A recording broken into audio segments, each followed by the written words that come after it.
પ્રકરણ 7 શ્રી ગુરુ બખ્શસિંહ ધિલ્લોન કર્નલ આઝાદ હિન્દ ફૌજ।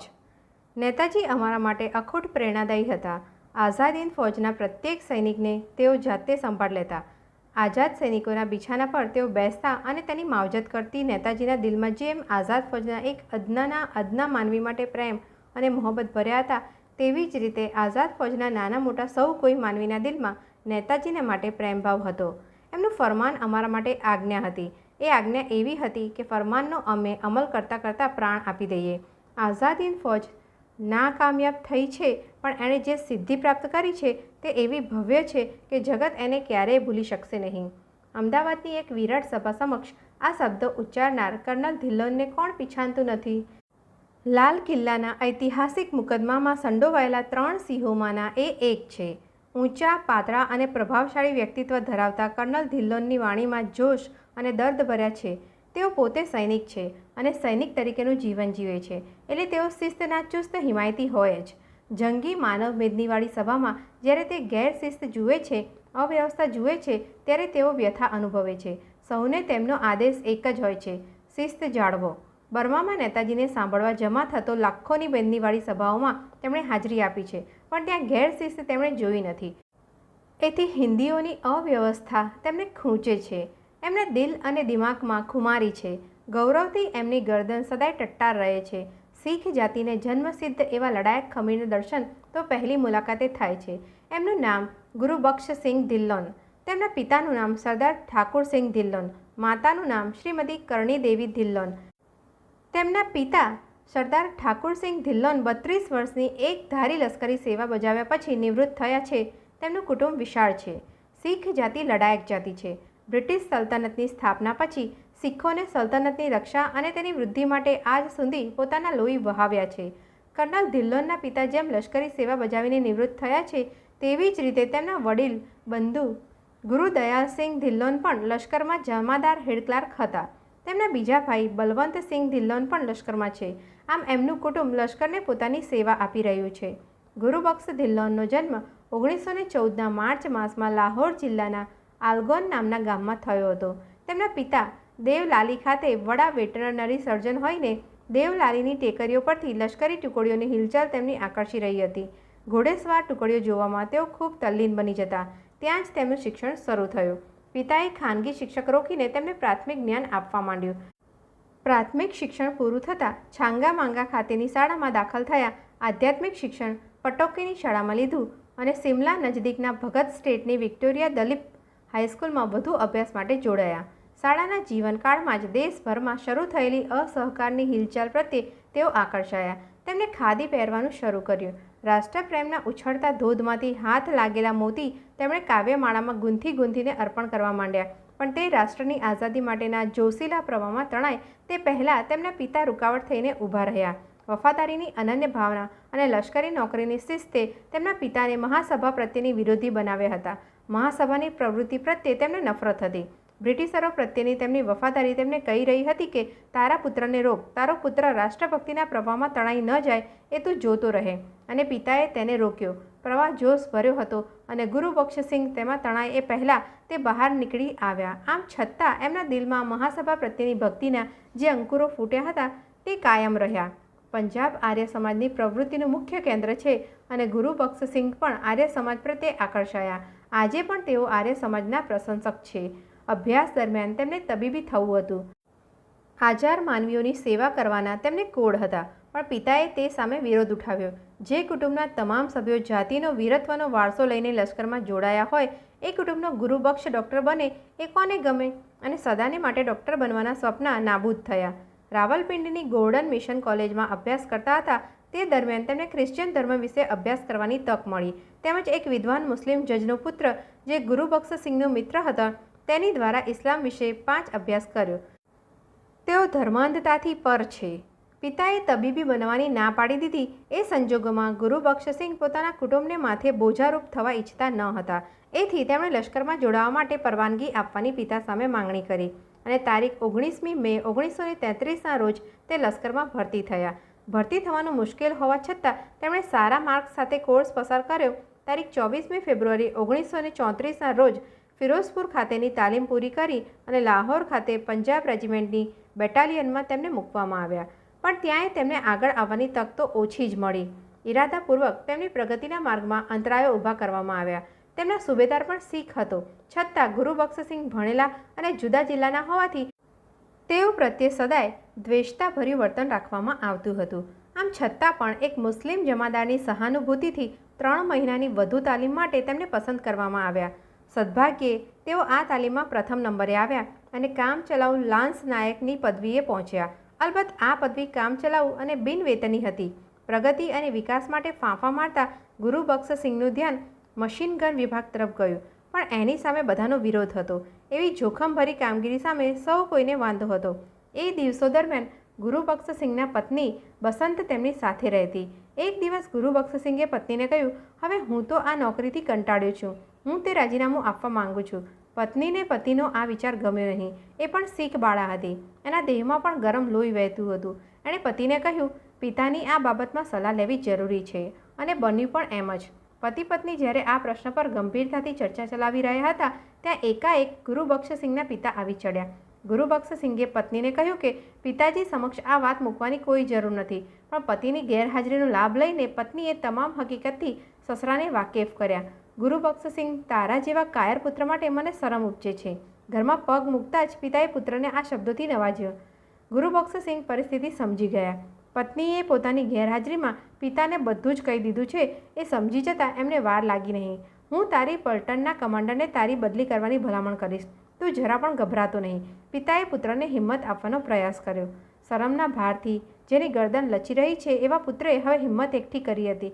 તેણે જવાબ દીધો, પિતાજી, એમ ન કરશો. પુત્રનું ગૌરવ માંગતું હતું કે તેના પિતા કમાન્ડર પાસે એવી કોઈ કાકલુદી કરવાને ન જાય. જો તને આટલું બધું ગુમાન છે તો પછી રડે છે શા માટે? પિતા પુત્રના દિલનો મર્મ સમજી ગયા હતા અને એ મર્મને પકડીને તેના પર ઘા માર્યો. હું તોપચીનું કામ ચાલુ રાખીશ, પણ કદાચ જો એ ફરજ બજાવતા મારું મૃત્યુ થાય તો તમે હતાશ થશો નહીં. આંખમાં આંસુ લાવીને પુત્રે પિતા પાસે માંગણી કરી. કદી નહીં, પિતાએ હિંમતભર્યો જવાબ આપ્યો. મેં પણ ઘોડાઓ અને ખચ્ચરો વચ્ચે જીવનના દિવસો વ્યતીત કર્યા જ છે. તું જ્યારે તેમને ખોરાક આપવા જાય ત્યારે તેમની સાથે માયા કર અને તે પણ તારી સાથે માયાળું બની જશે. એ જ સાંજે પુત્રને સલાહ આપીને પિતા ચાલ્યા ગયા અને એ સલાહે પુત્રના માર્ગમાં રહેલી મુશ્કેલીઓ દૂર થઈ. ગુરુબખ્શસિંહને હવે પ્રાણીઓ પ્રત્યે કુમળી લાગણીઓ જન્મવા લાગી.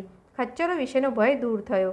લશ્કરી જીવનમાં પત્ની સાથે રહેતા ગુરુબખ્શસિંહ પોતાની પત્ની બસંતને પોતાની રાઇફલ, પોતાનો સરંજામ ચકચકાટ રાખવા પાછળ ઉઠાવેલા પરિશ્રમને પરિણામે પોતાને કમાન્ડર તરફથી મળતી શાબાશીનો ઉલ્લેખ કરીને જણાવે છે કે અમે અમારા ટૂંકા પગારમાં દિવસો વ્યતીત કરતા હતા. તે હંમેશા મને પ્રેરણા દેતી હોય એમ વિનવતી હતી. નવરાશનો વખત તમે જો વાંચવા લખવામાં ગાળો તો કોઈક દિવસ તમે દહેરાદૂનની ઇન્ડિયન મેડિકલ એકેડમીમાં સહેલાઈથી જોડાઈ શકો. અમે 5 થી 6 મહિના સાથે રહ્યા. એ દિવસે અમે જે દરમાસયો મળતો તે રકમમાં જ વ્યતીત કરતા હતા. બસંત પોતાની સાથે થોડાક નાણાં લાવેલી અને ઘર ખર્ચને પહોંચી વળવા માટે એ રકમ પણ અમે વાપરતા. એમાંથી માત્ર 8 આના જ બાકી રહ્યા અને એ 8 આના તો રાખી મૂકવાનો જ અમે આગ્રહ રાખ્યો હતો. પણ એક દિવસ તો અમારા ઘરમાં આટો જ ન હતો અને પિતા અમારા મહેમાન બન્યા હતા. એ 8 આના અમે સાચવી મૂક્યા છે એ વાત જ અમે ભૂલી ગયા હતા અને જો પિતા અમારી આ મુશ્કેલી જાણી જાય તો અમારા માટે કેટલું શર્મિંદું ગણાય એની અમને ચિંતા હતી. રેજિમેન્ટને અનાજ પૂરું પાડતા વાણિયાને ત્યાં ગયે પણ ત્યાં આટો ન હતો.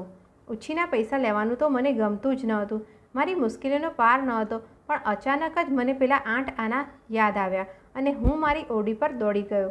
બસંતને મેં પેલા 8 આનાની યાદ આપી અને તેણે હસીને પૈસા આપ્યા અને પિતાજી સમક્ષ અમારું જીવન ઉગાડું પડી જવાનો જે ભય હતો તે દૂર થયો. અને પિતાજી જ્યારે વિદાય થયા ત્યારે તો તેમણે અમને થોડા પૈસા આપ્યા હતા. રેશન અને શાકભાજીમાં જ મારો પગાર ખર્ચાઈ જતો હતો અને અમારે તો જાણે અમે શ્રીમંત છીએ એવો જ દોડ કરીને જીવવાનું હતું. ગરીબ સિપાહી એના કુટુંબનું ભરણપોષણ કેમ કરતો હશે તેનો મને ત્યારે જ ખ્યાલ આવ્યો. ઈશ્વરનો ઉપકાર કે સદભાગ્યે અમને કોઈ બાળક ન હતું અને વસ્ત્રો તો અમારે માટે કદી લીધા નથી જ. ઇન્ડિયન મિલિટરી એકેડમી માટે 30 ઉમેદવારોમાંથી 13ને જ પસંદ કરવાના હતા અને તેમાં સદભાગ્યે ગુરુબખ્શસિંહની પસંદગી થઈ. ગુરુબખ્શસિંહ અભ્યાસકાળ દરમિયાન પણ કવિતાઓ રચતા હતા. ધીમે ધીમે એ શોખ વધતો ગયો. ઇન્ડિયન મિલિટરી એકેડમીમાં જોડાયા પછી પણ તેઓ હિન્દુસ્તાનીમાં કાવ્યો લખતા હતા. 1938માં તેઓ ઇન્ડિયન મિલિટરી એકેડમીમાં જોડાયા અને 2 વર્ષમાં જ એનો અભ્યાસ પૂરો કર્યો. 1940માં તેઓ સફળતા પામ્યા અને પંજાબ રેજિમેન્ટમાં તેમને મૂકવામાં આવ્યા. સિપાહી તરીકે તેઓ ત્યાં રહ્યા. 1941ના ઓક્ટોબર માસમાં તેમની બેટાલિયન સિકંદરાબાદ ગઈ અને ત્યાંથી એ બેટાલિયનને દરિયાપાર જવાનું ફરમાન થયું. સિકંદરાબાદનો અનુભવ વિશે તે કહે છે કે સિકંદરાબાદમાં મારી સાથે મારી પત્ની બસંત પણ રહેતી હતી. તે દરમિયાન તમામ અફસરો મારા પ્રત્યે માનપૂર્વક વર્તતા હતા. સામાન્ય રીતે સિરસ્તો જ એવો હતો, પણ કર્નલ અને કમાન્ડરનું વર્તન ખૂંચતું હતું. મને પહેલી જ વાર ત્યારે સમજાયું કે હિન્દી ગમે તેવા હોદ્દા પર હોય તો પણ એ માત્ર હિન્દી છે, તે જ કારણે તેને યોગ્ય માન આપવામાં આવતું નથી. હું જ્યારે લાહોરમાં હતો ત્યારે મને ઓફિસરો માટેની સ્વિમિંગ ક્લબમાં દાખલ કરવામાં આવ્યો ન હતો. મારું એક ખુલ્લું અપમાન હતું. જ્યારે મેં મારા સાથીદાર હિન્દી અફસરો સમક્ષ મારી મનોવેદના વ્યક્ત કરી ત્યારે મને આશ્ચર્ય થયું કે તેમને પણ એવા ઘણા અનુભવો થયેલા છે. તારીખ 3 માર્ચ 1941ના રોજ તેમને અજાણ્યા સ્થળે મોકલી આપવા માટે મુંબઈ રવાના કરવામાં આવ્યા. એ પછી પણ જ્યારે બેટાલિયન દૂર પર્વતના દેશમાં રવાના થઈ રહી છે ત્યારે પણ હિન્દી અફસરો પ્રત્યેના અંગ્રેજ અમલદારોના તુમાકીભર્યા વર્તનના કડવા ગુઠરાતો તેમને ભરવા જ પડ્યા. તારીખ 17મી માર્ચે ગુરુબખ્શસિંહ તેમજ બેટાલિયન સાથે પિનાંગ પહોંચ્યા અને ત્યાંથી કૂચ કરીને ઇપોહ ગયા. તમામ ઓફિસરો ઇપોહની મોટી હોટલમાં રહેતા હતા. એપ્રિલમાં ગુરુબખ્શસિંહ બીમાર પડ્યા, પણ તેમની નજીકમાં જ રહેતા ઓફિસરોએ તેમને દરકાર પણ કરી નહીં. હિન્દી ક્લબમાં જોડાઈ શકતા નહીં અને એવા તો કેટલાય અપમાનો હિન્દી સૈનિકોને નસીબે લખાયેલા હતા. દિલમાં વેદનાના કાંટા વાગતા હતા અને યુરોપિયન યુદ્ધનો દાવાનળ એશિયાની સરહદોને સ્પર્શી ચૂક્યો હતો. પોતાના સાથી અફસરો સમક્ષ ધિલ્લોને પોતાની હૃદય વેદના રજૂ કરી તેઓ સોમાનને ખાતર રાજીનામું આપવા તૈયાર થયા હતા, પણ સાથીઓએ તેમને એ પગલું ભરતા અટકાવ્યા. સ્વમાનનો ઘા જોવાને ત્યારે કોઈને નવરાશ ન હતી એવી ધિલ્લોનને પણ પ્રતીતિ થઈ અને મૂંગા તેમણે પોતાની ફરજ અદા કરવાનું ચાલુ રાખ્યું. ઇપોહથી સૂંઘી ગયા ત્યાં પણ એવો જ અનુભવ સામો મળ્યો. ધિલ્લોન અને બીજા હિન્દી અફસરો વ્યવસ્થિત રીતે અફસરો હોવા છતાં તેમને કમાન્ડિંગ તરીકેનો ચાર્જ આપવાનો ઇનકાર થયો. મેજર કિયાની એકાએક બીમાર પડતા આ મુશ્કેલ પરિસ્થિતિનો સતત મુકાબલો કરીને પોતાનો માર્ગ કરી રહેલા ધિલ્લોનને તેમના સ્થાને નીમવામાં આવ્યા. એમની શક્તિ છુપી રહી નહીં અને હિન્દમાં સિગ્નલ કોર્સના અભ્યાસ માટે તેમને મોકલવાનું નક્કી કરવામાં આવ્યું. 3 જુલાઈ 1941ના રોજ તેઓ મદ્રાસ પહોંચ્યા અને ત્યાંથી ફિરોઝપુર જવાને રવાના થયા. આ પ્રવાસ દરમિયાન તેમને ક્ષુધાર્ત હિંદના દર્શન થયા, હાડચામના માળખાઓથી બની ગયેલા ખેડૂતોના દર્શન થયા અને પોતાના દેશને દેશવાસી વિશે વિચાર કરવાની પહેલી જ તક પ્રાપ્ત થઈ. લશ્કરીઓ પાસે ભીખ માંગવા, નગ્ન અવસ્થામાં ભીખ માટે દોડતા કુમળા બાળકોના દ્રશ્યો તેમના માનસ સાથે એવી સજ્જડ રીતે અંકિત થઈ ગયા કે જ્યારે નેતાજીએ હિન્દની દરિદ્રતાનો, શોષાયેલા પરાધીન હિન્દનો જુસ્સાદાર શબ્દો દ્વારા ખ્યાલ આપ્યો ત્યારે એ ચિત્ર સ્વચ્છ બનીને નજર સમક્ષ ઊભું રહ્યું. એ દ્રશ્યોએ તેમનું દિલ હલબલી ઉઠ્યું અને ઘડીક તો જે રાજતંત્રે પોતાના દેશ બાંધવોની આવી બેહાલી સર્જી છે તેની નોકરી ફગાવી દેવાનો વિચાર ઉદ્ભવ્યો, પણ એ વિચાર બિંદુ સહજમાં દબાઈ ગયો. સિગ્નલ કોર્સનો અભ્યાસ પૂનામાં પૂરો કરીને 30મી નવેમ્બર 1941ના રોજ પુનઃ સિંગાપોર પહોંચી ગયા અને જત્રા ખાતેની પોતાની ટુકડી સાથે જોડાઈ ગયા. યુદ્ધનો દાવાનળ એશિયાની ભૂમિ પર આવી પહોંચ્યો હતો અને તારીખ 8મી ડિસેમ્બર 1941ના રોજ એશિયામાં યુદ્ધ ફાટી નીકળ્યું. જાપાનની ફૌજ આગળ ધપતી હતી. પંજાબ બેટેલિયન સામે સંગ્રામ જામ્યા પછી ચિંગહામ ખાતેનો જંગ જામ્યો અને ધિલ્લોનની ફૌજ છૂટી પડી ગઈ. ધિલ્લોન પોતાના સાથીદારોથી તદ્દન વિખૂટું પડી ગયા. મહા મહેનતે 40 માણસોને એકત્ર કર્યા અને ચિલોર સ્ટાર ખાતેની પોતાની ફૌજ સાથે જોડાઈ જવાનો પ્રયાસ કર્યા. એ પ્રયાસમાં કેપ્ટન હબીબુર રહેમાન પણ જોડાયા. તેમણે પણ 40 માણસોને એકત્ર કર્યા, પણ ચિલોર સ્ટાર અને જિત્રાનું તો પતન થઈ ગયું હતું એટલે તેઓ બંને નાની બોટમાં બેસીને પિનાંગ જવા ઉપડ્યા, પણ ત્યાં સમાચાર મળ્યા કે પિનાંગ તો ખાલી થઈ રહ્યું છે.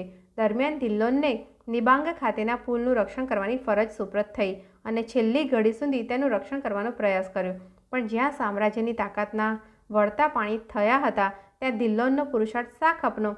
એ પહેલાં તો સિંગાપોર પડ્યું હતું અને હિન્દી ફૌજને જાપાનના હવાલે કરવાને ફેરાર પાર્કમાં 17મી ફેબ્રુઆરી 1942ના રોજ જમા કરવામાં આવી હતી. ધિલ્લોન એ વખતે જ પોતાની ફૌજ સાથે જોડાઈ ગયા. શરણાગતિ પછી લશ્કરી શિસ્ત અને નૈતિક બળ એટલી હદે તૂટી પડ્યું હતું કે સૈનિકો પોતાના અફસરો પર હુમલાઓ કરી રહ્યા હતા. ભાગ બીજો. કેપ્ટન મોહનસિંહ પ્રત્યે ધિલ્લોન બહુ માનની દ્રષ્ટિએ જોતા હતા. મોહનસિંહની શક્તિમાં તેમને વિશ્વાસ હતો.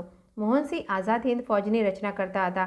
એ અંગે ધિલ્લોનને કલાકો સુધી તેમની સાથે ચર્ચા કરી અને ચર્ચાને અંતે તેમણે આઝાદ હિંદ ફૌજમાં જોડાવાનો નિશ્ચય કર્યો. પરંતુ એ નિશ્ચયને અમલમાં મૂકતા પહેલાં એક પ્રશ્ન તેમની સમક્ષ ઉપસ્થિત થયો. લશ્કરમાં જ્યારે તેઓ જોડાયા ત્યારે તેમણે રાજાને વફાદાર રહેવાની પ્રતિજ્ઞા લીધી હતી. ત્યારે પહેલું શું, રાજા કે દેશ? વફાદારીના કોના પ્રત્યે પહેલી, રાજા પ્રત્યે કે દેશ પ્રત્યે? અને ખૂબ વિચારણાને અંતે ધિલ્લોને દેશ પ્રત્યેની વફાદારીને પ્રથમ સ્થાન આપ્યું અને મોહનસિંહને આઝાદ હિંદ ફૌજની રચનામાં પૂરતી સહાય આપવાનું સ્વીકાર્યું. મોહનસિંહની પરવાનગીથી હિન્દી સૈનિકો સમક્ષ તેમણે શિસ્ત, આરોગ્ય અને મોભાને સ્પર્શતા પ્રશ્નો પર વિવેચનો આપવા માંડ્યા. એ દિવસો મુશ્કેલીના હતા. પતનને પરિણામે જે નૈતિક અધઃપતન આવે છે એ અધઃપતનની ગર્તામાં હિન્દી સૈનિકો ગળાડૂબ હતા. તેમને બહાર કાઢીને તેમના ગળામાં ક્યારેય ન ઉતર્યા હોય એવા રાષ્ટ્રવાદના, રાષ્ટ્રીય ગૌરવના અને રાષ્ટ્રીય ઐક્યતાના ઘૂંટડા ઉતારવાનું કામ ધિલ્લોને હાથ ધર્યું. પરંતુ આઝાદ હિંદ ફૌજ કાંઈ પણ કામયાબી પ્રાપ્ત કરે તે પહેલાં તો તેને વિસર્જન કરવી પડી અને તેના સ્થાપક કેપ્ટન મોહનસિંહને જાપાનની છાવણીમાં અટકાયતમાં રહેવું પડ્યું. પહેલી આઝાદ ફૌજના અનુભવથી દાઝી ઉઠેલા ધિલ્લોન બીજી આઝાદ ફૌજની રચના વખતે વિરોધમાં ઊભા હતા. પણ નેતાજીના વ્યક્તિત્વે તેઓ આકર્ષાયા અને જ્યારે પોતાના સાથીદારો શાહનવાઝ ખાન અને પ્રેમ સહગલે નેતાજીની સાથે જ ઊભવાનો નિશ્ચય કર્યો અને નેતાજી અને આઝાદ હિંદ સરકારને વફાદાર રહેવાના શપથ લીધા. જો કે નેતાજીના આગમન પછી પણ ધિલ્લોન એવો અભિપ્રાય ધરાવતા હતા કે મોહનસિંહે ઊભી કરેલી આઝાદ હિંદ ફૌજ લશ્કરી દૃષ્ટિએ વધુ ક્રાંતિકારી ફૌજ હતી, પણ રાજકીય દૃષ્ટિએ તે નેતાજીના નેતૃત્વ હેઠળની આઝાદ હિંદ ફૌજ સાથે તેની સરખામણી થઈ શકે તેમ ન હતી. એટલે ધિલ્લોન નેતાજીના નેતૃત્વ હેઠળની ફૌજને કામયાબ બનાવવા માટે સખત પરિશ્રમ ઉઠાવી રહ્યા. 1944ના ઓક્ટોબરમાં નેતાજીએ ધિલ્લોનને બોલાવ્યા અને કલાકો સુધી તેમની સાથે ચર્ચા કરી. નેતાજી સાથેની આ મુલાકાતે ધિલ્લોન પર જાદુઈ અસર થઈ. ધિલ્લોનને ત્યારે જ જણાયું કે એમના હૃદયના ધબકારાને સમજનાર નેતાજી માત્ર એક જ છે. ધિલ્લોનની લાગણીઓને નેતાજી સમજી શક્યા હતા. નેતાજીએ ધિલ્લોનને પૂછ્યું, તમે શું પસંદ કરો છો, સ્ટાફ ઓફિસરશીપ કે કમાન્ડિંગ? ધિલ્લોનને સ્વતંત્રપણે પોતાનું શૌર્ય બતાવવાની તક જોઈતી હતી અને એ તક એમને મળી અને કમાન્ડિંગની પસંદગી કરી. નેતાજીએ નહેરુ બ્રિગેડના કમાન્ડિંગ ઓફિસર તરીકે ધિલ્લોનની પસંદગી કરી. એ નહેરુ બ્રિગેડ ત્યારે મોરચા પર લડી રહી હતી. ધિલ્લોને પોતાની બ્રિગેડનો ચાર્જ મિંગ્યાન ખાતે મેજર મહેબૂબ પાસેથી સંભાળી લીધો. માત્ર બ્રિગેડનો જ ચાર્જ નહીં, પણ તેની સાથે જ બ્રિટિશરોના બોમ્બમારાનો ભોગ બનેલાઓ પણ હવાલે થયા. જ્યારે ધિલ્લોને નહેરુ બ્રિગેડનો ચાર્જ લીધો ત્યારે તેની સ્થિતિ વિકટ હતી. સૈનિકો પાસે પૂરતા વસ્ત્ર ન હતા અને યુદ્ધ માટેની તમન્ના ભરી હોવા છતાં પૂરતી શસ્ત્ર સહાય મળી ન હતી. શિસ્ત અને નૈતિક બળનો અભાવ હતો. કેટલાક મતભેદો પણ મોજૂદ હતા. ધિલ્લોન તરત જ પરિસ્થિતિ સુધારવાના અને શિસ્ત તેમજ નૈતિક બળ ઊંચું લાવવાના કામમાં લાગી ગયા. સૈનિકોને એકત્ર કરીને તેમણે ભાષણો આપવા માંડ્યા. વ્યક્તિગત સૈનિકોનો સંપર્ક સાધવાનું શરૂ કર્યું અને તેમની ફરિયાદો પર પૂરતું ધ્યાન આપવા માંડ્યું. તમારે જો પાછા ફરવું હોય તો પાછા જઈ શકો છો, એવી સાફ વાત ધિલ્લોને સૈનિકો સમક્ષ કરવા માંડી. દરેક ઓફિસર સાથે વ્યક્તિગત સંપર્ક સાધવા માંડ્યો. દરેકની તબીબી સારવાર પર તેમણે પૂરતું ધ્યાન આપવા માંડ્યું અને પરિણામે નહેરુ બ્રિગેડ વધુ સશક્ત અને વધુ સંગઠિત બની શકી. અઠવાડિયામાં એક દિવસ જવાનો કા દિન તરીકે ઉજવવા માંડ્યો. એ દિવસે અદના સૈનિકથી માંડીને કમાન્ડિંગ ઓફિસર્સ ધિલ્લોન સુદ્ધા સાથે જ ભોજન લેતા. ક્યારેક ધિલ્લોનની કાવ્ય પંક્તિમાંથી વાતાવરણ ઉત્સાહભર્યું, જોમભર્યું બની જતું હતું. એ દિવસનું સૂત્ર હતું, ખૂન કા બદલા, ખૂન ખૂન ખૂન. જાપાની અફસરની દરમિયાનગીરી ધિલ્લોને ક્યારેય બરદાસ્ત કરી નથી. એક રાત્રે જાપાનીઝ અફસરો ધિલ્લોનની છાવણીમાં ધસી આવ્યા. ધિલ્લોને તેમને સંભળાવી દીધું, અબ ઘડી તમે ચાલ્યા જાઓ, નહીં તો મારા સંતરી તમને ઠાર કરશે. અને તેઓ ચાલ્યા ગયા. એક વખત જાપાનીઝ અમલદારોએ બર્મીઝ સત્તાવાળાઓને વિનંતી કરી કે કૃપા કરીને ચોક્કસ ઇમારત આઝાદ હિંદ ફૌજવાળા મેળવી લે, નહીં એ જોશો. ત્યારે બર્મીઝ સત્તાવાળાઓએ જવાબ દીધો કે તમે કર્નલ ધિલ્લોનને સીધા મળો. પણ તેઓને ડર હતો કે કર્નલ ધિલ્લોન જાપાનીઝ અફસરોની દરમિયાનગીરી સહન કરતા નથી, એટલે તેમનું અપમાન થઈ બેસશે. નહેરુ બ્રિગેડની શિસ્ત ધીમે ધીમે સંતોષકારક થતી જતી હતી, પણ શસ્ત્ર સરંજામની દ્રષ્ટિએ હાલત ઘણી કંગાળ હતી. સ્ટાફ અને ઓફિસરોની તંગી નડતી હતી. મશીન ગનો ન હતી, પટ્ટાઓ ન હતા, શસ્ત્રો માટેના વધારાના ઓજારો પણ ન હતા. 2 મોટર ફક્ત હતી, તે પણ ગમે ત્યારે અટકી જાય તેવી. નેતાજીનો હુકમ મળ્યો, ઈરાવદી નદીની પશ્ચિમે પેગોનની સામે રક્ષણાત્મક હરોળ ઊભી કરો. અને આ મતકેથી કર્નલ ધિલ્લોને 60 માઇલ દૂર હતા અને તેમની પાસે 37 બળદગાડા જ વાહનમાં હતા અને એક પુલ પરથી પસાર થવાનું હતું અને જાપાનીઝોના વડામથક સાથે કે આઝાદ હિંદ ફૌજના વડામથક સાથે સંપર્ક સાધવાને માટે કોઈ માર્ગ પણ ન હતો. પણ નેતાજીએ જે હુકમ મોકલ્યો હતો તે મળ્યો. તારીખ 19મી જાન્યુઆરી 1945ના રોજ જ્યારે એ હુકમમાં જણાવવામાં આવ્યું હતું કે તારીખ 20મી જાન્યુઆરી 1945 પહેલાં એ સ્થાન કબજે કરી લેવું જોઈએ. આમ જે તારીખે એ સ્થાન કબજે કરવાનું હતું તે તારીખ વીતી ગયા પછી 9 દિવસે એ હુકમ મળ્યો. એ વખતે કર્નલ ધિલ્લોન ગળાના દર્દથી પીડાતા હતા અને તેમની મોટર ખોટકાઈ ગઈ હતી. પરિસ્થિતિ બગડતી જતી હતી. જંગ દરમિયાન નહેરુ બ્રિગેડના 800 માણસોમાંથી 200 જેટલા ચુનંદા અને પ્રથમ પંક્તિના સૈનિકો માર્યા ગયા હતા. આઝાદ હિંદ ફૌજને માટે હવે વિજય કરતાં ટકી રહેવાનો અને દુશ્મનો સાથે ટક્કર લેતા રહેવાનો જ પ્રશ્ન હતો. પણ દુશ્મન ફૌજો આગળ વધતી હતી. બીજી બાજુ જાપાનીઝ ફૌજો પણ મોરચાઓ પરથી પીછેહટ કરતી હતી. મોરચા પર નિરાશા ફેલાઈ હતી. અધૂરા સાધનો અને બીજી અનેક મુશ્કેલીઓ વચ્ચે જીવતા આઝાદ હિંદ ફૌજના સૈનિકોને લલચાવીને ફોડવાનો પ્રયાસ પણ દુશ્મન ફૌજો તરફથી થતો હતો.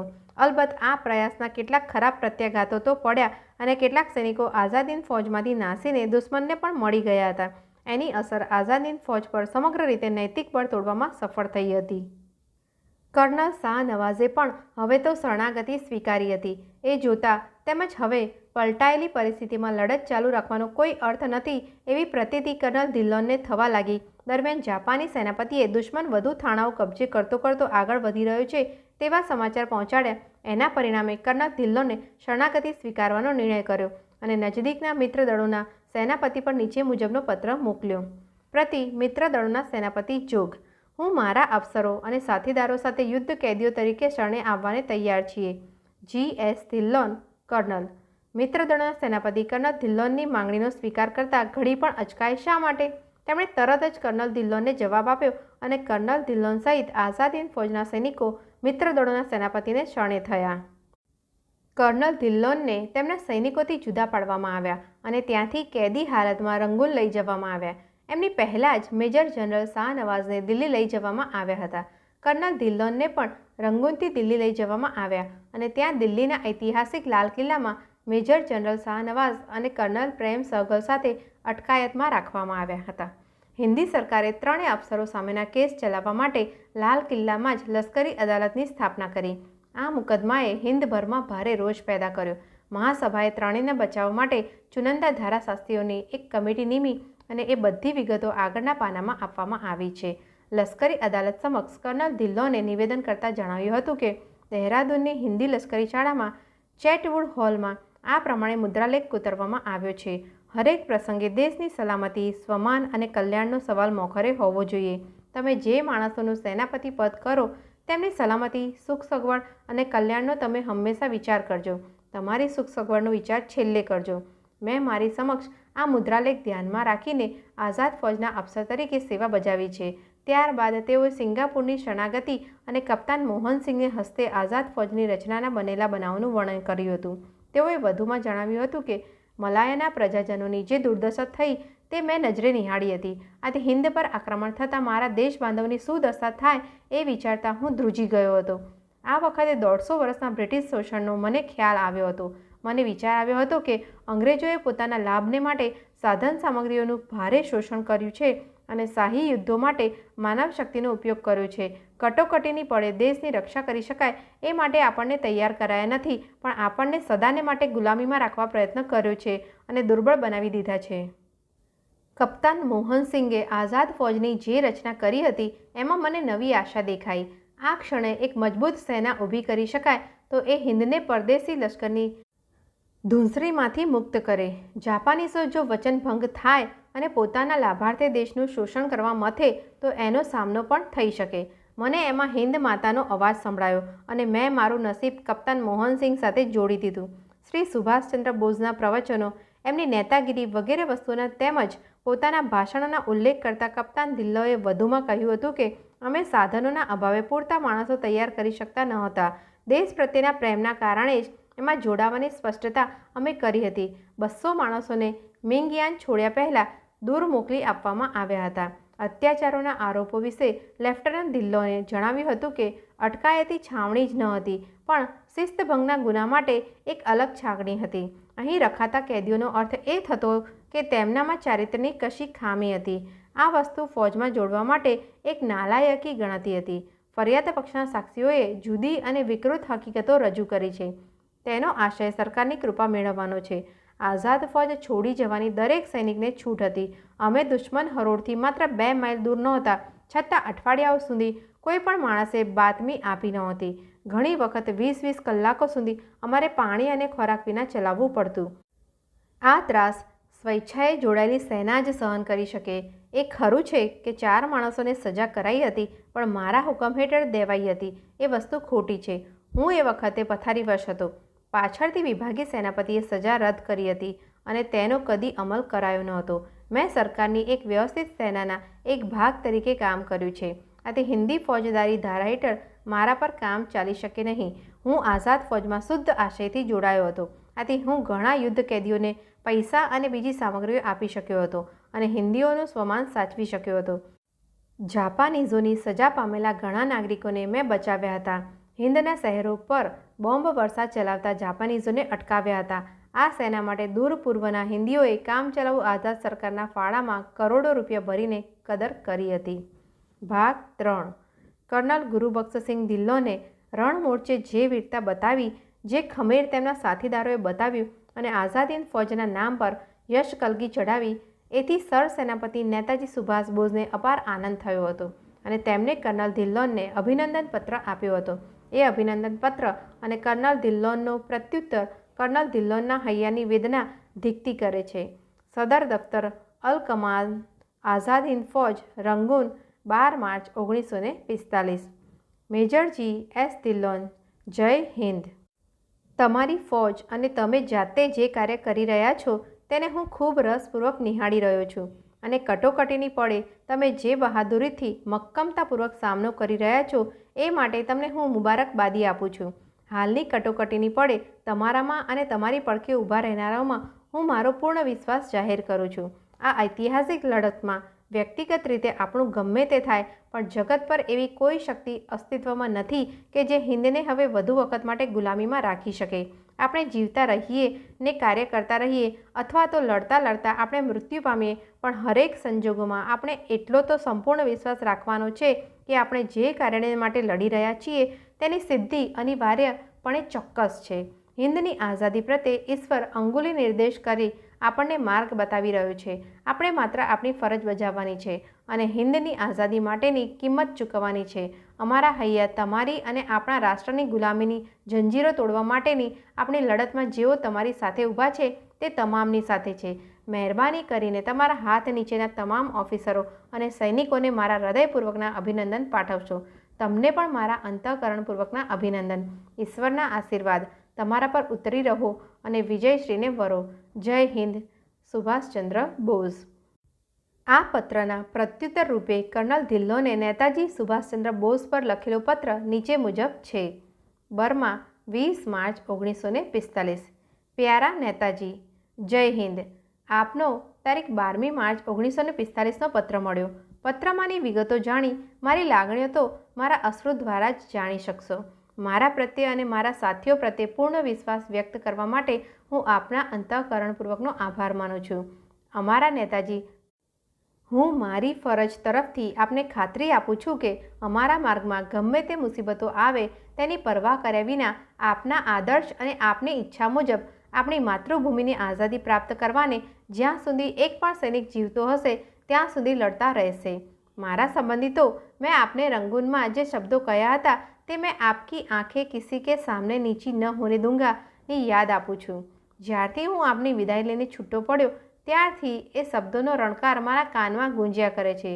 ન્યાઉંગુ ખાતે પાછા ફર્યા પછી તો એ શબ્દો વધુને વધુ જોશથી મારા કર્ણપટ પર અથડાઈ રહ્યા છે. હું બરાબર રીતે જાણું છું કે ગમે તે કારણ હોય તો પણ મેં સ્વેચ્છાપૂર્વક જે વચન આપ્યું હતું તેનું પાલન કરવામાં હું નિષ્ફળ જઈ શકું નહીં. એટલું જ નહીં, પણ હું એવી એક ટુકડીનો કમાન્ડર છું કે જાણે અજાણે તમને અને આઝાદ હિન્દ ફોજને અપમાન પહોંચાડી શકું નહીં. હું ફરીથી કોઈ વચન આપતો નથી, પણ મારું કાર્ય જ જે કહેવાનું હશે તે કહેશે. આપનો પત્ર અમારામાં નવું બળ અને જુસ્સો પૂરે છે. અહીં મોજૂદ છે તેવા તમામ અફસરો, સૈનિકો અને હું અંતઃકરણપૂર્વક આપના આશીર્વાદ સ્વીકારીએ છીએ. અમને વિશ્વાસ છે કે ઈશ્વરની કૃપાથી અને આપની આશીષથી ફતેહ મેળવવામાં અમને મુશ્કેલી નહીં પડે. આ પવિત્ર યુદ્ધમાં અમને દોરવણી આપવા માટે ઈશ્વર આપને દીર્ઘાયુ અને તંદુરસ્તી બક્ષે એવી અમે પ્રાર્થના કરીએ છીએ. જય હિન્દ. આપ નામદારનો આજ્ઞાંકિત G.S. ધિલ્લોન. કર્નલ ધિલ્લોનની વીરતાનો સાચો ખ્યાલ તો તેમની ડાયરીના પાનાઓ પરથી આવી શકે છે. એ ડાયરીના થોડાક પાના આપવા જરૂરી માન્યું છે. આ પાનાઓ ક્રમબદ્ધ આપી શકાયા નથી, કારણ કે જે પાનાઓ પ્રાપ્ત થયા છે તે ક્રમશઃ ગોઠવી શકાય તેમ ઉપલબ્ધ નથી. સૌથી છેલ્લે મેજર જનરલ શાહનવાઝ ખાન પરના પત્ર આપવામાં આવ્યો છે, પણ ખરી રીતે એ પત્રને સ્થાન પહેલું જોઈએ, કારણ કે પત્ર લખાયા પછી તો પરિસ્થિતિ પલટાઈ ગઈ હતી.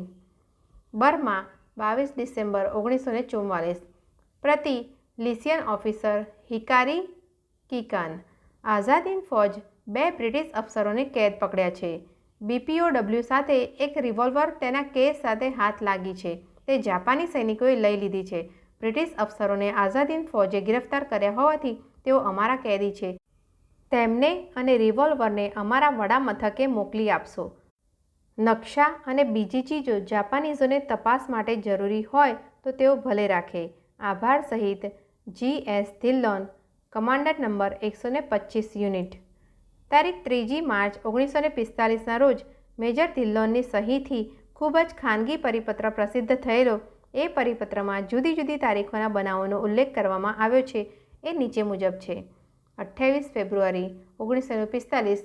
એવા સમાચાર મળ્યા છે કે દુશ્મનો પિનબિન લેટફિનબિનના માર્ગેથી ક્યાઉક પાદોંગ તરફ આગળ ધસી રહ્યા છે. કેટલીક જાપાનીઝ ટુકડીઓએ હુમલો કર્યો હતો, પણ જ્યાં હુમલો કર્યો ત્યાં કોઈ જણાયું ન હતું. નીચે જણાવેલા ઓફિસરો ડિવિઝનલ એક્સિલિયરી યુનિટ સાથે ત્યાં ગયા હતા. યુનિટ સલામત રીતે પાછા ફર્યા, પણ અફસરો અને તેમના સૈનિકો પાછા ફર્યા નથી. એમ જણાય છે કે ક્યાં તો દુશ્મનોએ તેમને પકડ્યા છે અથવા તો તેઓ દુશ્મનો સાથે મળી ગયા છે. Major Mohammad Riaz Khan, major P.J. Madan, major S.M. Dave, major Mohammad Sarwar અને લેફ્ટનન્ટ મોહમ્મદ બક્ષ. તારીખ 1 માર્ચ 1945. આ દિવસો દરમિયાન કાંઈ ખાસ બન્યું નથી. આપણા તરફથી નિરીક્ષક પ્રવૃત્તિ ચાલી રહી છે.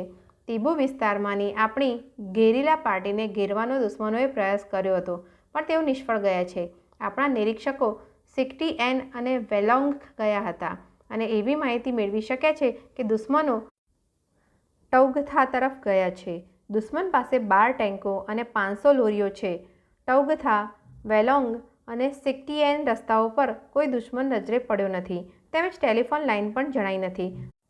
મોટા ભાગના નાગરિકો અમેરિકા તરફી છે, કારણ કે તેમને ચોખ્ખા, દૂધ અને સિગરેટ આપવામાં આવે છે. જોડા અને વસ્ત્રો પણ પૂરા પાડવામાં આવે છે. દુશ્મનો પાસે હળવી અને મધ્યમ કદની ટેન્કો અને કેરિયર્સ પણ હોવાનું જણાય છે. પોપાથી 6 માઇલ દૂર આવેલા આપણા મથક પર સખત બોમ્બમારો ઉત્તર તરફથી કરવામાં આવ્યો હતો, જેના પરિણામે આપણી નીચે મુજબ ખુવારી થવા પામી છે. Rifle 6, bayonet 6, grenades 2, ration tin 11, ground sheets 11, equipments 9, rounds 303ના, બોલ 500, બ્લેન્કેટ્સ 9, પે બુક્સ 8. માત્ર એક જ સૈનિકને ઈજા થવા પામી છે. તારીખ 3 માર્ચ 1945. દુશ્મનો જેઓ પિનબિન તરફ પૂર્વમાં અને ટૌગથા તરફ આગળ વધ્યા હોવાનું જણાય છે, તેના એક ભાગે મિંગયાન ખાતે આક્રમણ શરૂ કર્યું છે અને બીજા પોપા તરફથી ટૌગથા તરફ આક્રમણ શરૂ કર્યું છે. આઝાદ હિંદ ફૌજની ટુકડીઓ ક્યાઉક તરફથી નૌનગુના રસ્તા પર આક્રમણ કરી રહી છે. G.S. Dhillon, major C. બીજો પરિપત્ર જે તારીખ 4 માર્ચ 1945ના રોજ પ્રસિદ્ધ કર્યો અને જે ખૂબ જ ખાનગી હતો, તેમાં વધુ માહિતીઓ આપવામાં આવી છે. તારીખ 3 માર્ચ 1945. દુશ્મનની સંખ્યા 300 હિન્દીઓની છે. તેઓ કૌનગો નજીક પડેલી છે. કૌન પોદોંગ ન્યોંગ રોડ પરથી 4 કેરિયરો એ યોક પેદાંગથી 13 માઇલ દૂર નજરે પડ્યા. સાંજના 800 દુશ્મનો નજરે પડ્યા હતા. પેઝુથી 2 માઇલ નજીક દુશ્મનની નિરીક્ષક ટુકડી આવી પહોંચી હતી. જાપાની થાણાઓમાંથી તેમના પર ગોળીબાર થયો હતો અને તેઓ નાસી ગયા હતા. એમ જણાયું છે. ટોંગલિન નજીકના ગામડિયાઓ બંને બાજુની માહિતીઓ પૂરી પાડે છે. તેમણે દુશ્મનો જણાવ્યું કે આઝાદ હિંદ ફૌજ મોટા ભાગે એ ગામડાઓમાં પડેલી છે. પરિણામે દુશ્મનો વધુ સાવધ બની ગયા છે. દુશ્મનની તાકાત મુખ્યત્વે ટેન્કો, રણગાડીઓ અને કેરિયર પર છે. સામાન્ય રીતે 100 કરતાં ઓછા માણસની પાર્ટીને તેઓ બહાર મોકલતા નથી. આ પાર્ટીને લઈ જતા વાહનોને આગળથી રક્ષણ આપવામાં આવે છે અને જ્યાં તેઓને પહોંચવાનું હોય ત્યાં તેમના વાહનોને પણ પૂરતું રક્ષણ આપવામાં આવે છે અને સૈન્યને કંઈ મુશ્કેલી પડતી નથી. સલામતી અને સંરક્ષણ અંગેનો એક જરૂરી પત્ર નીચે મુજબ છે. છાવણીઓમાં ઘણી નવી પગથિયો બનાવવામાં આવી હોવાનું જણાય છે. દુશ્મનોની હવાઈ તાકાત આપણા કરતાં ઘણી હોવાથી આ પગથિયો આપણે ક્યાં છીએ તેની ચોક્કસ માહિતી આપી દે છે. આ ભય સામે ઓફિસરો અને કમાન્ડરોએ પોતાના માણસોને સદા સાવધ રાખવા. હજી પણ રાત્રિ દરમિયાન સંત્રી બા મોટા અવાજે પડકાર આપતા અથવા તો આગંતુકની તપાસ મોટા અવાજે કરતા જણાય છે. દુશ્મન જાસૂસ નજીકમાં હોય તો તે માહિતી મેળવી જવાનો અને પરિણામે આપણી જાનમાલની ભારે ખુવારી થવાનો ભય રહે છે. દુશ્મનને માટે તે માહિતી લાભપ્રદ થઈ પડે. કમાન્ડરોએ કૃપા કરી આ પ્રથા પર જરૂરી અંકુશ મૂકવો જોઈએ. નકલ હિકિરી કિકાન G.S. ધિલ્લોન વહાલા જાગીર મેજર સી જય હિન્દ. હું આશા રાખું છું કે તે જે કાંઈ પૂછાવ્યું છે તેનો જવાબ તો તને આ સાથેના હુકમમાંથી મળી ગયો હશે. બીજાના જવાબ તો હું આવતીકાલે આપીશ.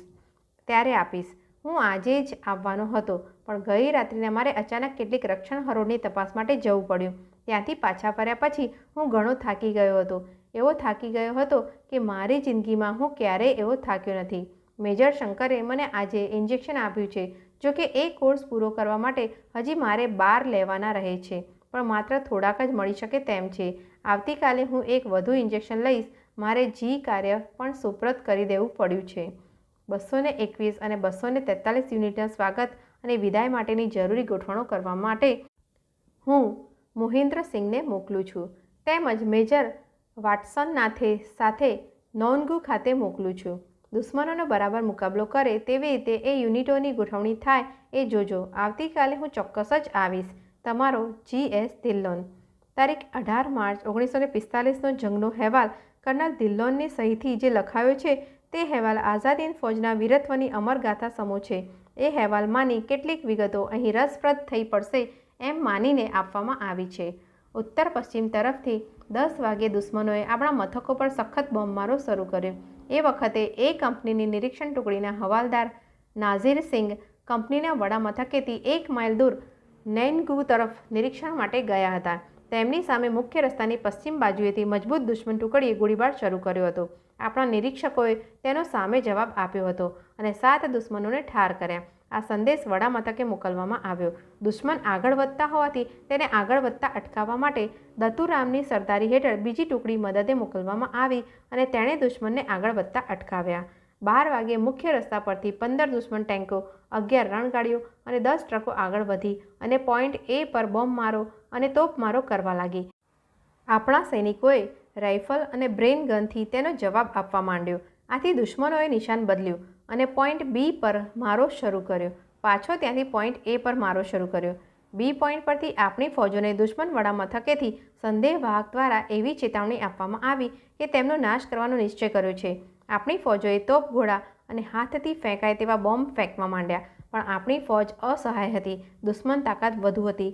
આપણી ફૌજ સાથેની 2 સુરંગોનો ઉપયોગ કરવામાં આવ્યો પણ કમનસીબે તે નકામી નીવડી અને નિશાન ચૂકી ગઈ. 5 અને 6 પલટનો ખાઈમાંથી બહાર આવી અને બેયોનેટો ચડાવીને કેસરિયા કર્યા. નેતાજી કી જય, ઇન્કિલાબ જિંદાબાદ અને ચલો દિલ્હીની ગર્જનાઓ સાથે તેણે દુશ્મનો પર હલ્લો કર્યો. દુશ્મનો ટ્રકોમાંથી બહાર કૂદી પડ્યા અને હાથોહાથની લડાઈ શરૂ થઈ. 1 કલાક સુધી આમ હાથોહાથનો જંગ ચાલુ રહ્યો. કમાન્ડર ગિયાન સિંઘ સૈનિકોને ઉત્સાહિત કરતા હતા. 5મી પલટનનો કમાન્ડર મંગુરામ મરાયો અને બંને પલટનોનો માત્ર 10મો ભાગ જ બાકી રહ્યો. ગિયાન સિંઘે નંબર 4 પલટનના કમાન્ડર રામસિંઘને બોલાવીને પાછા હટવાનો હુકમ આપ્યા. તેના માથામાં દુશ્મનની બુલેટ વાગી અને તેનું મરણ નીપજ્યું. પણ એથી ફૌજમાં કાંઈ વિક્ષેપ પડ્યો નહીં. દુશ્મનો પણ એ વખતે મૃતદેહો અને શસ્ત્રો ભેગા કરીને વાહનોમાં પીછેહટ કરી રહ્યા હતા. દુશ્મનની ખુવારીમાં 50ના મરણ અને સંખ્યાબંધ ઘાયલ થયા હતા જ્યારે આપણા 40 માણસો મર્યા હતા. 10ને ગંભીર ઈજાઓ થઈ હતી. તેમને દુશ્મનો પકડી ગયા હતા, પણ તેમની પાસેથી પાછા છોડાવી લીધા હતા. એ પોઈન્ટ તરફ દુશ્મનોએ પહેલાં તો ગામડા પર તોપમારો કર્યો અને ત્યારબાદ થાણા પર હુમલો કર્યો. દુશ્મનો ગામડામાં પેઠા અને ગોળીબાર શરૂ કર્યો. આપણી ફૌજોએ પણ સામો જવાબ દીધો, પણ દુશ્મનોએ બેયોનેટ અને ટોમીગનથી હુમલો કર્યો. જાપાનીઝોએ આખા ગામને આગ લગાડી. તેના પરિણામે દુશ્મનોની સ્થિતિ મુશ્કેલ બની ગઈ. ટેન્કો લઈ જવાનું મુશ્કેલ બન્યું, એટલે ટેન્કો પડતી મૂકીને દુશ્મનોને ભાગી જવું પડ્યું. બંને પક્ષે 3-3 જણાની ખુવારી થવા પામી. સાંજને છેટે ટોંગજીન હજી અમારા હાથમાં છે. દુશ્મનોને ભાગી જવું પડ્યું છે અને વેરવિખેર થયેલી બી ટુકડી પુનઃવ્યવસ્થિત થઈ રહી છે. તારીખ 25મી માર્ચ 1945નો કર્નલ ધિલ્લોનનો અહેવાલ જણાવે છે કે છેલ્લા અહેવાલ પછી કોઈ ખાસ મહત્વનું બન્યું નથી. જોકે બંને પક્ષ તરફથી નિરીક્ષક હિલચાલ વધી રહી છે. એક દિવસ તારીખ 27મીના રોજ દુશ્મનની 50 સૈનિકોની નિરીક્ષક ટુકડી આપણી ફૌજના થાણા આગળ આવી. આપણી હરોળના ચોકિયાતે સમયસર ખબર આપ્યા અને પરિણામે તેને ઘેરવા માટે 2 બાજુથી આપણી પલટણે મોકલવામાં આવી. પણ તેને ઘેરી લેવામાં આવે તે પહેલાં તો તેણે નાસવા માંડ્યું. આપણા સૈનિકોએ 2 માઇલ સુધી તેમનો પીછો પકડ્યો. એમાંના ઘણા તો મલાયામાંથી ભરતી થયેલા નાગરિકો હતા. દુશ્મનોએ નાસ્તા પીછો પકડનારા આપણા સૈનિકો પર ગોળીબાર કરવા માંડ્યા. આપણા સૈનિકોએ ગોળીબારથી બચવાને જમીન પર બેસી જવાને બદલે નાસ્તા દુશ્મનોને બૂમ પાડીને સંભળાવ્યું, એ બાત તો સુનતે જાઓ. 2 કલાક સુધી પીછો પકડ્યા પછી આપણા સૈનિકો પાછા ફર્યા. જ્યારે તેમને કહેવામાં આવ્યું કે તમારે આવું જોખમ લેવું ન જોઈએ, જમીન પર બેસી જવું જોઈએ, ત્યારે તેમણે કહ્યું, સાહેબ હમ ક્યાં કરે, દુશ્મન તો રૂકતા ही नहीं है, ભગે ચલે જાતા है. આપણી ફૌજના આપણા સૈનિકોનો અપૂર્વ જુસ્સો આ શબ્દોથી વ્યક્ત થાય છે, પણ એમની તાલીમ પૂરી નથી. બીજે દિવસે જાપાની અફસરે સમાચાર આપ્યા, પામગોબિન નજીકના ગામડિયાઓએ 3 દુશ્મન લોરીઓ મળદાથી ભરેલી પસાર થતી જોઈ હતી. એવા પણ સમાચાર મળ્યા કે ટુંગીન ટેકરીઓ પાસેના ગામડામાંથી દુશ્મનો બળાત્કારે સ્ત્રીઓને ઉઠાવી ગયા હતા. તેમને એ દિવસ રાખીને પાછી મોકલી આપી હતી. બળાત્કારના બનાવો તો એટલા બધા વધી પડ્યા હતા કે ગામડિયાઓ બ્રિટિશ વિરોધી બની ગયા. આ બીજું થાણું છે કે જ્યાં દુશ્મનો આપણને પરાજય આપી શક્યા નથી. દુશ્મનો તેમને કદાચ ખોરાક સામગ્રી આપે, પણ તેમના અપમાન ભૂલાય તેમ નથી અને બર્મીઝો સ્વમાનને ઘણું મહત્ત્વ આપે છે. 21મી માર્ચ યુનિટ નંબર 453ની આપણી સ્થિતિનો બર્મીઝ જાસૂસે દુશ્મનને ખ્યાલ આપી દીધો છે. એટલે આપણા યુનિટ પર દુશ્મને સખત તોપ મારો, બોમ્બ મારો અને મશીન ગનનો મારો કર્યો. 4 કલાક સુધી આ હુમલો ચાલુ રહ્યો. આમ છતાં આપણો એક જ માણસ ઘાયલ થયો. આપણી રક્ષણાત્મક હરોળની સંગીનતાનો એ પુરાવો છે. પ્રતિ કર્નલ શાહનવાઝ ખાન. રવાના lieutenant colonel G.S. Dhillon. Captain Mohammad હસનની ગેરહાજરીની સૈન્ય પર કોઈ અસર થવા પામી નથી અને નૈતિક બળને પણ કાંઈ અસર થવા પામી નથી. આગલી હરોળ પર અમે યુદ્ધ ચાલુ રાખવાના છીએ. જ્યાં સુધી ધ્યેયની સિદ્ધિ ન થાય ત્યાં સુધી અમે આરામને જાણતા નથી. આઝાદ હિંદ ફૌજની પ્રતિષ્ઠા જાળવી રાખવા માટે અમે અમારા પ્રાણ હોમી દઈશું. અમને પાણી મળે કે ન મળે, અમને ખોરાક મળે કે ન મળે, પણ અમારી લડાયક શક્તિને, અમારા ખમીરને તેની કાંઈ પરવા નથી. કેપ્ટન ચંદ્રભાણ, લેફ્ટનન્ટ ખાન મોહમ્મદ અને લેફ્ટનન્ટ કરતાર સિંઘ અને મારો સ્ટાફ, હું આપને અમારા લોહીના છેલ્લા ટીપા સુધી લડી લેવાની જે ખાતરી આપી રહ્યો છું તેમાં સાથે છે. જય હિન્દ. G.S. ધિલ્લોન, lieutenant kernel.